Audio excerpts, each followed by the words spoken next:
વખા 98 વર્ષના થશો. 98 વર્ષના? હમણાં 2 સેકન્ડ પહેલા જ તમને યાદ કર્યા હતા. હું એમ કહેતી હતી કે દાદાજીએ આ ચાવીઓ આપી છે. ના ના, મારે એમનું જૂનું સ્કૂટર નહીં જોતું. આ ચાવીઓ એમના નવા ફ્લેટની છે. એમણે કહ્યું છે કે લગ્ન કરીને આ નવા ફ્લેટમાં આપણે રહેવા માટે. પહેલા તો એ કહો, તમે આ ચાવીઓને હાથ કેમ લગાડ્યો?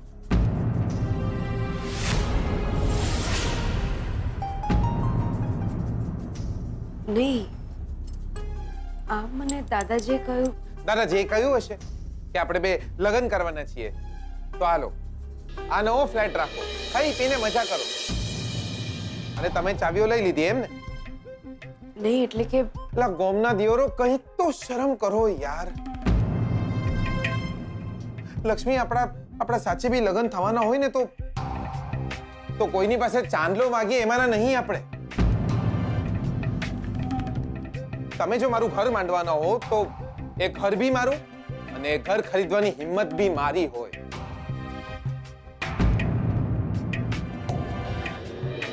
નવો લંડન ગયો તો નોકરી નહીં મળી રહી મને. કામ ધંધો બી સેટ નહોતો થઈ રહ્યો.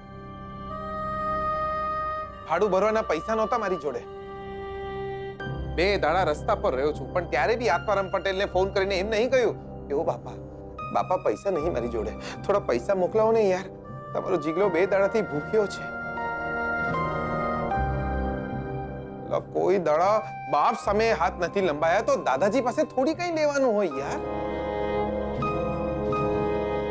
તમે આ ઘરની ચાવીઓ લીધી જ કેમ? એ કવડા હાથની હાલવી જોઈએ ને.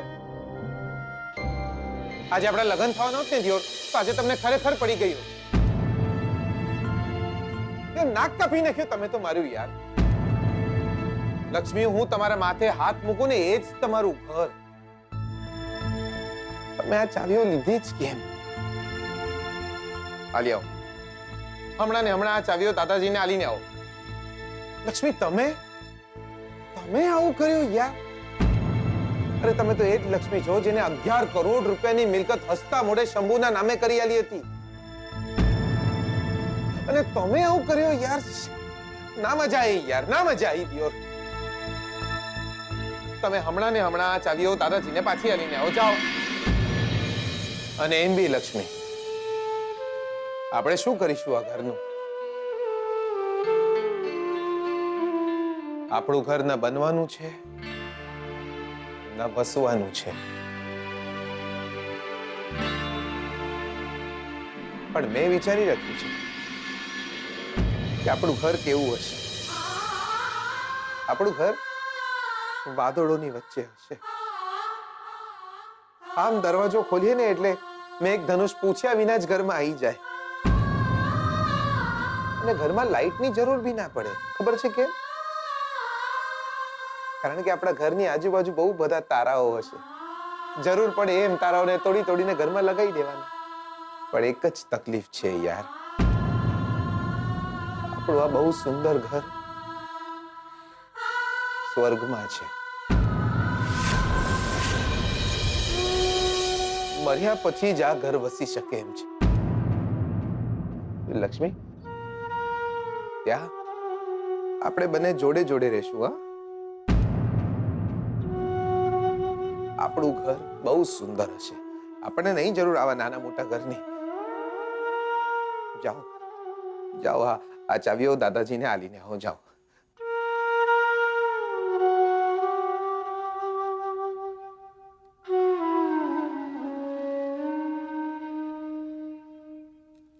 નવા ઘરની આ ચાવી દાદાજીએ નથી આપી, એમને મારા હાથમાં મૂકી હતી.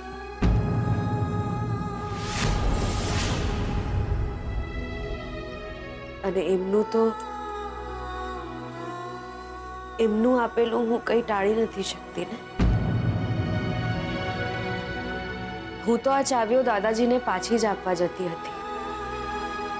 પણ મને થયું કે એકવાર તમને પરીક્ષા લેતા હતા મારી.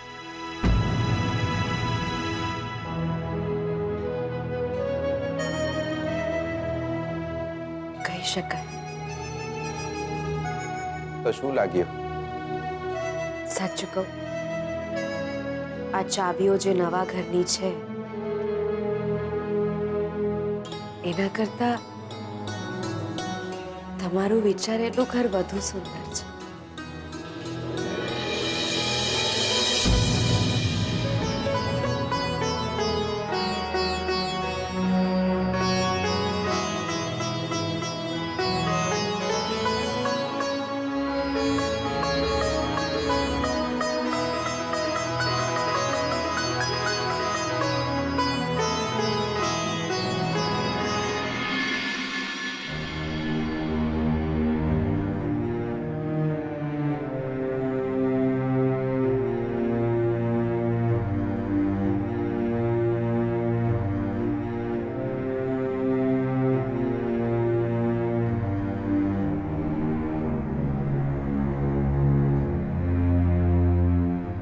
દાદાજી, हाँ लक्ष्मी बेटा,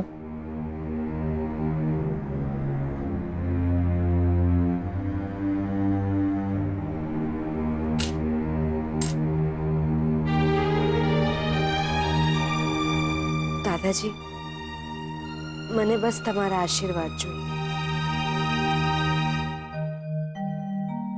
આટલું મોંઘું ઘર, આટલું મોટું ઘર મને ના જોઈએ દાદાજી.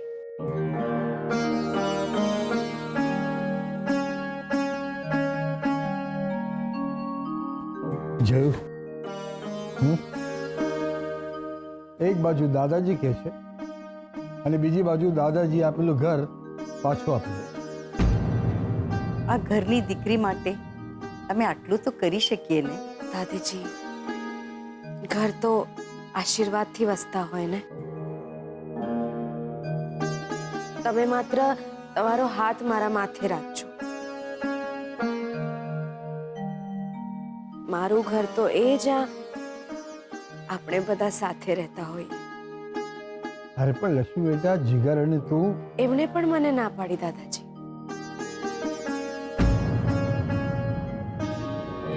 આ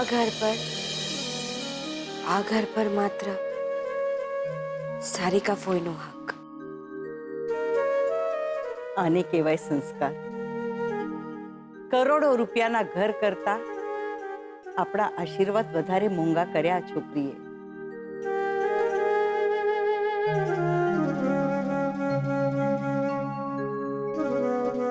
બેટા, મારા ઘરે તે જન્મ કેમ ન લીધો? લક્ષ્મી બેટા, અમારે મન તો તું સારિકા કરતા પણ મોટી, કારણ કે એને ક્યારે પણ આ ઘરની ચાવીઓ પાછી નહોતી. દાદાજી, આજે સાચે એવું લાગે કે તું આ ઘરની દીકરી નહીં, બહુ હોત તો સારું થાય.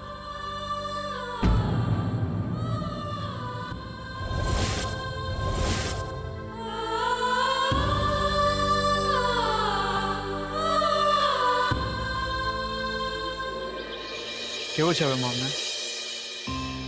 સારું છે. હવે શું હતું? સાચું કહું છું તું તારા ડેડની પિંડદાન વિધિનું સાંભળીને મમ્મા બહુ જ ડિસ્ટર્બ થઈ ગઈ. યુ નો, તારા ડેડ અને મારી મમ્મા બંને બેસ્ટ ફ્રેન્ડ્સ હતા. આઈ નો. અને તારા ડેડની આ વિધિનું સાંભળીને મમ્માને સતત એ જ બધું યાદ આવતું. મને બધી વાતની ખબર તો નથી, પણ ડેડે કહ્યું છે કે એ દિવસે મમ્માને સતત એ જ એક્સિડન્ટ યાદ આવતો હતો. સમજી શકું છું શ્રુતિ, એમની આંખોની સામે એક્સિડન્ટ થયો હતો. મારી મમ્માએ તારા ડેડને બચાવવાનો બહુ જ પ્રયત્ન કર્યો. ડેડ તો દોરડું લેવા માટે દોડી રહ્યા હતા. એ બહુ જ બૂમો પાડતા હતા કે કોઈની હેલ્પ મળી જાય.